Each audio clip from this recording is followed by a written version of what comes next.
لیکن جس طرح مسلمان کو قرآن سے ہٹا دیا گیا ہے، اسی طرح سے اقبال کے یہ پیغام جو ہیں آپ دیکھیں گے کسی کی زبان پہ نظر نہیں آتے، اگرچہ اقبال کے دن نہیں سال بھی منائے جاتے ہیں۔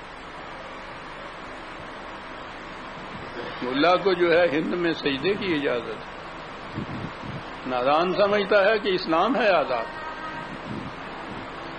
علامہ اقبال نے اپنے خطبہ الہ آباد میں، جو حقیقت میں منشور ہے پاکستان کا، کہا یہ تھا کہ ہم اس قسم کی آزادی چاہتے ہیں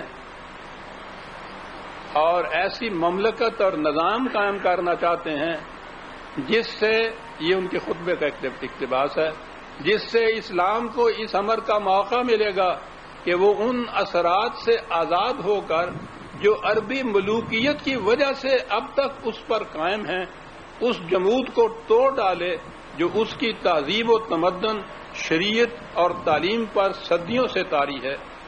اس سے نہ صرف ان کی صحیح معنوں میں تجدید ہو سکے گی بلکہ وہ زمانہ حال کی روح سے بھی قریب تر ہو جائیں گے۔ عربی ملوکیت نے اسلام پر جو ٹھپا لگا رکھا ہے، اس ٹھپے کو دوسری جگہ انہوں نے کہا تھا کھرچ کر الگ کر دینے سے صحیح اسلام جو ہے، صدر اول کا اسلام، قرآن کا اسلام، عہد محمد الرسول اللہ والذین معہ کا اسلام، وہ سامنے آئے گا۔ اس اسلام کی خاطر ہم یہ آزادی چاہتے ہیں۔ دوسرے مقام پہ انہوں نے یہ کہا تھا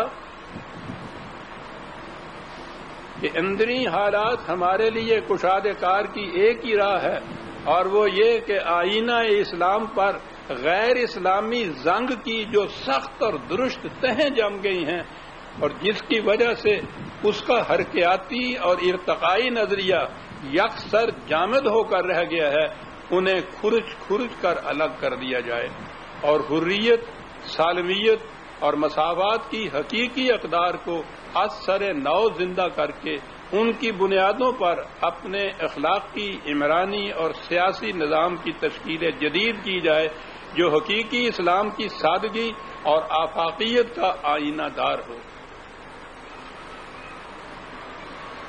یہ تھا وہ اسلام جس کی خاطر وہ اس قسطہ زمین کو حاصل کرنا چاہتے تھے۔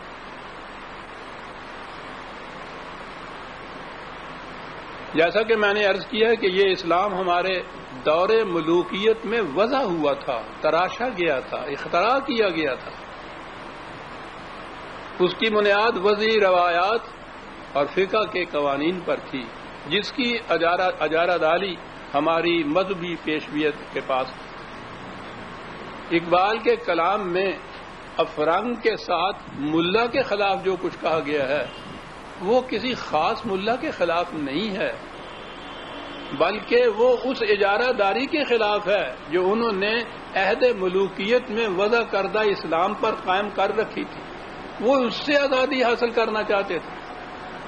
آپ دیکھیں گے اقبال کے کلام میں بھی ملا سے آزادی حاصل کرنا، اور اس کے بعد میں ابھی عرض کروں گا قائد اعظم نے بھی بار بار یہی کہا۔ اس کے لیے تھیوکریسی کا ایک لفظ ہے انگریزی سیاست کے اندر، ملا کی حکومت، مذہبی پیشوائیت کی حکومت۔ اقبال نے یہ کہا، قوم سے خطاب کرتے ہوئے یہ انہوں نے لکھا تھا کہ تمہارے دین کی عظیم الشان بلند فطری ملاؤں اور فقیہوں کے فرسودہ آہام میں جکڑی ہوئی ہے اور آزادی چاہتی ہے۔ روحانی اعتبار سے ہم حالات و جذبات کے ایک قید خانے میں مقید ہیں جو صدیوں کی مدت میں ہم نے اپنے گرد خود تعمیر کر لیا ہے، اور ہم بوڑھوں کے لیے شرم کا مقام ہے کہ ہم نوجوانوں کو ان اقتصادی، سیاسی بلکہ مذہبی بحرانوں کا مقابلہ کرنے کے قابل نہ بنا سکے جو موجودہ زمانے میں آنے والے ہیں۔ ضرورت اس امر کی ہے کہ ساری قوم کی موجودہ ذہنیت کو یکسر تبدیل کر دیا جائے تاکہ وہ پھر نئی آرزوؤں، نئی تمناؤں اور نئے نصب العین کی امنگ کو محسوس کرنے لگ جائے۔ یہ تھی وہ جکڑ بندی، یہ تھی وہ زنجیریں، یہ تھے وہ قید خانے جن سے نجات حاصل کرنا چاہتے تھے۔ ملا کا تسلط عہد ملوکیت کے اسلام کی اجارہ داری. وقت زیادہ تو نہیں ہے، ورنہ میں عرض کرتا کہ قائد اعظم نے بھی رہنما کس طرح سے اقبال کے پیش کردہ انہی اصولوں کو باسرار و تکرار پیش کیا. انہوں نے سن 48 میں یہ بات کہہ دی تھی، نہیں سن 38 میں بلکہ میرا خیال ہے، علی گڑھ یونیورسٹی کے یونین سے خطاب کرتے ہوئے انہوں نے کہا تھا، ابتدائی تھی پاکستان کی موومنٹ کی، کہ مسلم لیگ نے کم از کم ایک کام تو کر دیا ہے، اور وہ یہ کہ اس نے تمہیں مسلمانوں کے رجت پسند عناصر کے جنگل سے چھڑا دیا ہے، اور اس خیال کو عام کر دیا ہے کہ جو لوگ خود غرضی کا مفاد پرستانہ کھیل کھیل رہے ہیں وہ قوم کے غدار ہیں. اس نے بلا شک و شبہ تمہیں اس ناخوش آئند عنصر کی جکڑ بندیوں سے آزاد کر دیا ہے جسے مولوی یا مولانا کہتے ہیں. قائد اعظم بات دو ٹوک کیا کرتے تھے، کھلے الفاظ میں یہ کہا کرتے تھے. انہوں نے کہہ دیا کہ ہم جس آزادی کے طلبگار ہیں وہ کیا ہے.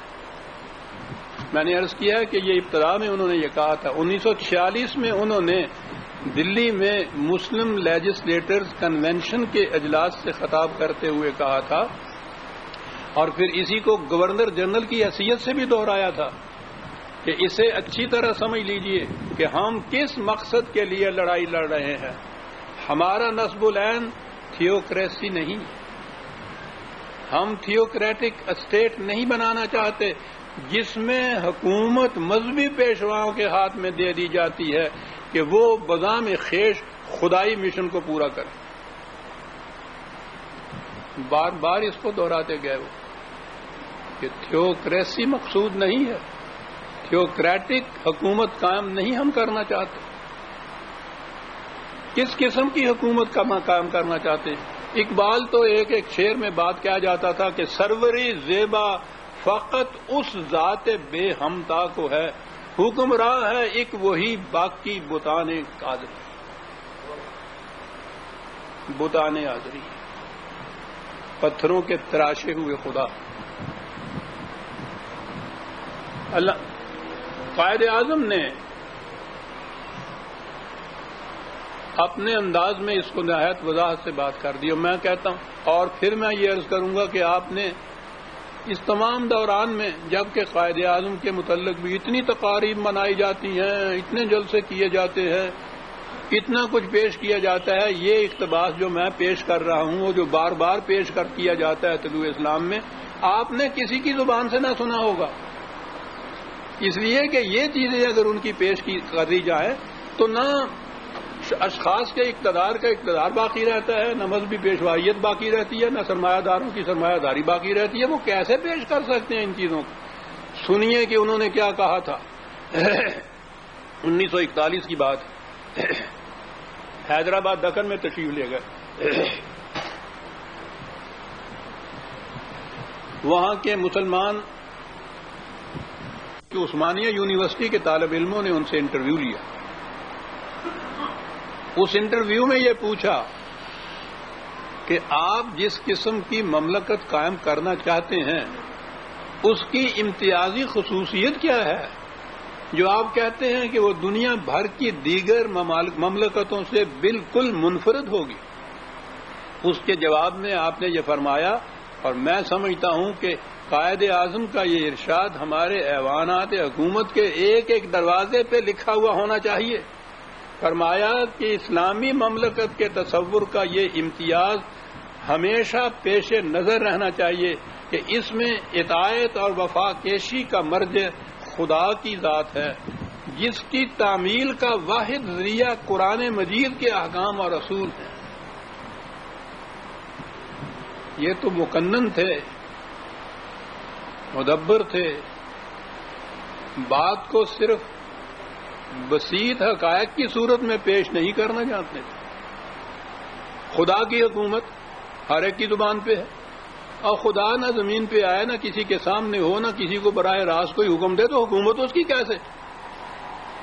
جیسی جی جائے حکومت قائم کیجیے اور کہیے کہ خدا نے ایسا فرمایا، چل بھی بات. قائد اعظم تھے. آپ غور کیجئے کہ انہوں نے جب کہا کہ اس میں